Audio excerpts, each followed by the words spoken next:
যেখানে এই শেখ হাসিনার আওয়ামী লীগের বিভিন্ন প্রতীকের উপর ভাঙচুর হয়েছে, বিভিন্ন প্রতীককে অবমাননা করে বিভিন্ন প্রতীকের বিরুদ্ধে তাদের মানুষের ঘৃণার বহিঃপ্রকাশ ঘটেছে, সেই স্তম্ভগুলো ঐতিহাসিক নিদর্শন। সেই ঐতিহাসিক নিদর্শনগুলো যদি মুছে যায় তাহলে কিন্তু জনগণ কি পরিমাণ ঘৃণাক্রোধ নিয়ে আওয়ামী লীগ এবং শেখ হাসিনাকে সরিয়েছিল সেই স্মৃতিও মুছে দেওয়া সহজ হবে। সেই কাজ যেন কেউ না করতে পারে সেই বিষয়ে সচেতন শিক্ষার্থীদের সচেতন থাকার আহ্বান জানাই।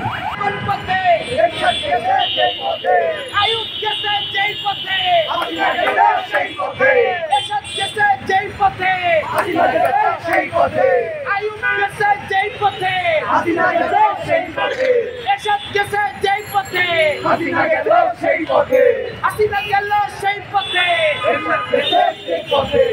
1 2 3 4 শেখ হাসিনা স্বৈরাচার, শেখ হাসিনা স্বৈরাচার, 1 2 3 4 1 2 3 4 শেখ হাসিনা স্বৈরাচার, শেখ হাসিনা স্বৈরাচার, 1 2 3 4 আবু সাইদ মুক্ত, শেষ হয়নি যুদ্ধ, আবু সাইদ মুক্ত, শেষ হয়নি যুদ্ধ, শেষ হয়নি যুদ্ধ, আবু সাইদ মুক্ত, অ্যাকশন অ্যাকশন, ডাইরেক্ট অ্যাকশন, স্বৈরাচারের বিরুদ্ধে, ডাইরেক্ট অ্যাকশন, ফ্যাসিবাদের বিরুদ্ধে, ডাইরেক্ট অ্যাকশন, ডাইরেক্ট অ্যাকশন, ফ্যাসিবাদের বিরুদ্ধে, আবু সাইদ মুক্ত, শেষ হয়নি যুদ্ধ, শেষ হয়নি যুদ্ধ, আবু সাইদ মুক্ত, আবু সাইদ মুক্ত।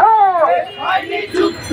বন্ধুগণ, আপনারা জানেন আবু সাইদ মুক্তর মতো অসংখ্য শহীদকে সেই খনির আদেশে খুন করা হয়েছে, সেই স্বৈরাচারের আদেশে।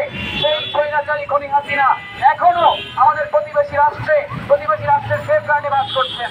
বন্ধুগণ, আমরা এই কর্মসূচি থেকে দাবি জানাতে চাই অবিলম্বে খনি হাসিনাকে এই বাংলার মাটিতে ফিরিয়ে এনে হাজার খুনের বিচার করা হোক। বন্ধুগণ, প্রতিবেশী রাষ্ট্রকে জানিয়ে দিতে চাই বাংলাদেশ এখন আপনার দিকে চোখে চোখ রেখে কথা বলবে। আমি আমাদের মতো যেন বড় অস্ট্রেলিয়া এখন আর নেই।